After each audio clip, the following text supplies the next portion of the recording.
Alex, people think of woodworking as the soul of the maker world, but plumbing is the circulatory system. And when the house starts having a heart attack at 3 in the morning, nobody's looking for a hand-plane dovetail joint. They're looking for the shut-off valve.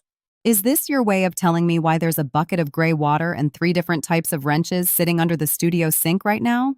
Maybe.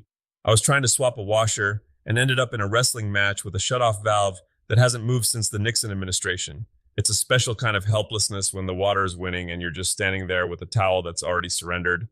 Well, since you're currently vulnerable from your defeat by the sink, it's the perfect time for our deep dive. We're talking troubleshooting the wet stuff today. The drips, the clogs, and the why is my toilet singing to me at midnight problems. It's a big world, but it mostly boils down to 3 things: pressure, gravity, and the fact that water is the universal solvent. It eventually eats everything we build to contain it. Let's start with the classic, the dripping faucet. It's the ultimate psychological warfare. Statistics say a drip a second is about 20,600 gallons a year. That's a lot of money just vanishing. It's basically your house slow bleeding your bank account. And the funny thing is, most folks just tighten the handle harder. They think, if I just crank this down with the strength of 10 men, it'll stop. But that's like trying to stop a cut from bleeding by poking it. You're just crushing the rubber seal that was trying to do its job. So, if I'm not supposed to use brute force, what's actually happening inside that shiny metal neck? Usually it's the O-ring or the washer. Think of the O-ring as the atmospheric seal. It keeps the water inside the body of the faucet. If you see water leaking at the base of the handle, that little rubber hoop has finally given up the ghost. But if it's dripping out the spout, that's usually the seat or the washer. I've heard you mention mineral buildup a lot when we talk about metalwork. Does that play a role here too? Oh, big time, especially the aerator, that little mesh screen at the end of the spigot. Over time, calcium and lime build up in there until it looks like a miniature cave system. It creates back pressure. That pressure starts pushing against the internal seals, and suddenly your 5-year-old faucet is acting like it's 100. Speaking of old, you mentioned your Nixon-era valve earlier. What happens when the hardware itself is just too far gone? Then you're looking at the valve seat. If that's corroded, a new washer won't do a lick of good. It's like trying to put a Band-Aid on a piece of sandpaper. You have to resurface it or just replace the whole works. Okay, move us from the sink to the walls. Leaking pipes. This is where people start sweating. You've worked with both, the old school copper and the new PEX stuff. Is one actually better when things go wrong? Don't tell the traditionalists, but PEX is a godsend for the DIY soul. Copper is beautiful, sure. It's the mahogany of plumbing. But it's rigid. In the winter, when the temperature drops and the water expands, copper behaves like a stubborn bone. It just snaps. PEX has a bit of give to it. It can breathe a little. So copper is the one that's going to ruin my drywall in January? Usually. And copper is susceptible to the chemistry of your water. Acidic water will pinhole copper over 20 years until it looks like a sieve. If you're troubleshooting a leak in an old house, look for that green crusty buildup, the bloom. That's the pipe telling you it's tired. Let's talk about the throne, the running toilet. It's a silent killer because, unlike a faucet, you don't always hear it. I saw a tip about using food coloring to find a leak. How does that actually help? It's the simplest bit of detective work you'll ever do. You drop some blue dye in the tank, wait 15 minutes without flushing, and if the water in the bowl turns blue, your flapper's leaking. It's the smoking gun of plumbing. Is it always just the flapper? Because I've seen people jiggling the handle like they're trying to start a lawnmower. The handle jiggle is a temporary fix for a ghost problem.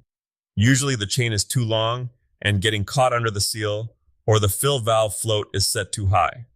If that float is adjusted wrong, the water level rises until it pours down the overflow tube. It's a safety feature, but it'll run forever if you don't dial it back. It sounds like most toilet issues are just $15 parts and a little patience. Why do people wait until their water bill is $400 to fix it? Because people are intimidated by the wet. There's a fear that if you touch one thing, the whole system will explode like a geyser. But a toilet is just a series of simple mechanical levers and gravity. Once you realize the water in the tank is clean, or mostly clean, you lose that EW factor and start looking at it like a machine. What about the no hot water panic? Is that always a call the pro situation? Not always. If you've got gas, check the pilot light. If it's electric, check the breaker. Modern tankless heaters are even fussier. They have minimum flow rates. If you put one of those ultra water-saving shower heads on, it might not pull enough water to even tell the heater to turn on. So you're telling me being too eco-friendly can leave me shivering in a cold shower?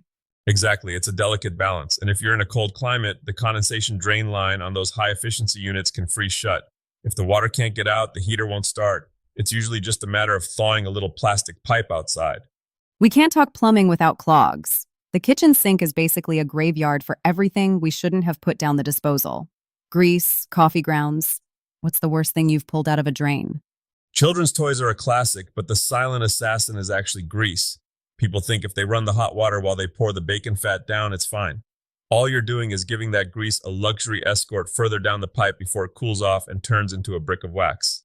And then we reach for the liquid drain cleaner. I can feel you cringing from here. Oh, I'm cringing into the next zip code. Those chemicals are nasty. They're hard on the pipes, worse for the environment, and if they don't work, you've just created a sink full of acid soup that the plumber now has to reach into. Use a plunger first, then a snake. If those fail, try the baking soda and vinegar trick. It's like a middle school science fair volcano in your pipes. It creates enough fizzy pressure to move the small stuff without melting your plumbing. So, what's the big takeaway for the folks listening who have a drip, drip, drip haunting their dreams tonight? Don't wait for the catastrophe to learn your system. Find your main shutoff valve today. Make sure it actually turns, because when a pipe bursts, 10 seconds of searching for a valve is the difference between a damp carpet and a floating sofa. Meaning, the best troubleshooting happens while everything is still dry. Precisely. Respect the water, understand the seals, and for heaven's sake, keep the grease out of the sink. Your future self and your plumber will thank you. Solid advice. Now, help me with that sink in the back. I think the Nixon valve is winning again. Grab the big wrench, we're going in.